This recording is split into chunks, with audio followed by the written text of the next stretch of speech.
Seo est né avec des pouvoirs exceptionnels et, dès son plus jeune âge, les adultes qui l'entouraient attendaient beaucoup de lui. Cependant, ses camarades le considéraient comme un monstre, le taquinaient et le fuyaient. Il y a 18 ans, l'humanité a été menacée d'extinction lorsque des monstres appelés dimensionnels sont apparus d'un autre monde.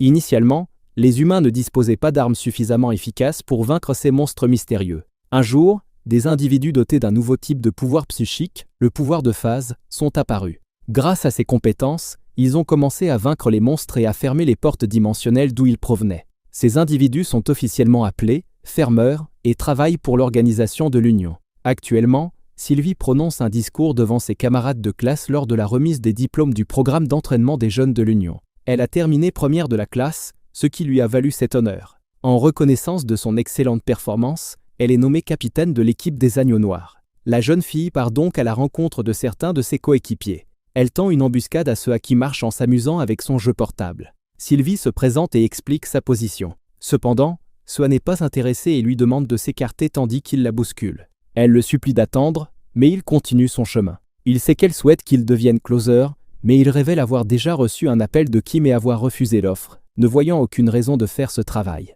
Sylvie précise que le groupe des Agneaux Noirs n'est pas une équipe d'entraînement, mais la première équipe de mineurs créée pour participer à un véritable combat. Cela témoigne des compétences des membres choisis. Seo souligne que cela n'a aucune importance, car ils devront de toute façon servir au sein des forces de l'Union à l'âge adulte. Ils souhaitent donc profiter d'une vie normale le plus longtemps possible. Sylvie est perplexe, car elle pensait que ceux qui possèdent des pouvoirs phasiques avaient un fort besoin de protéger l'humanité. Seo lui fait comprendre une fois de plus qu'il n'est pas intéressé par ce genre de sentiments et qu'il trouve les pouvoirs de phase ennuyeux. La jeune fille tente de le culpabiliser de retarder son devoir.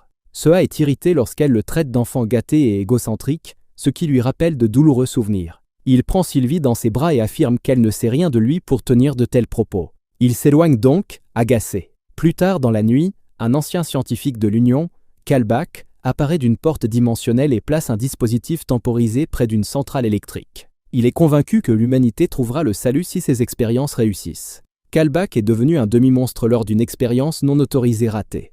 Il a également rencontré des dimensionnels de haut rang, appelés les maîtres, et s'est affilié à leur légion anonyme après avoir entendu leur plan. Le lendemain, Sylvie se présente à sa branche de l'Union. Elle est accueillie par Kim, le responsable de l'équipe, et Bitna, le support technique. Sylvie est emballée lorsqu'elle découvre le programme d'entraînement virtuel qu'elle doit tester. Bitna lui fait savoir qu'il s'agit du dernier modèle. Kim est un peu déçu de ne pas avoir suffisamment d'agents dans son équipe pour exploiter pleinement cet équipement. Alors qu'elle évoque son échec à recruter Seo, on découvre qu'il est le fils de l'héroïne légendaire qui a combattu dans la guerre dimensionnelle. Kim évoque également l'enfance difficile de Seo, ce qui donne à Sylvie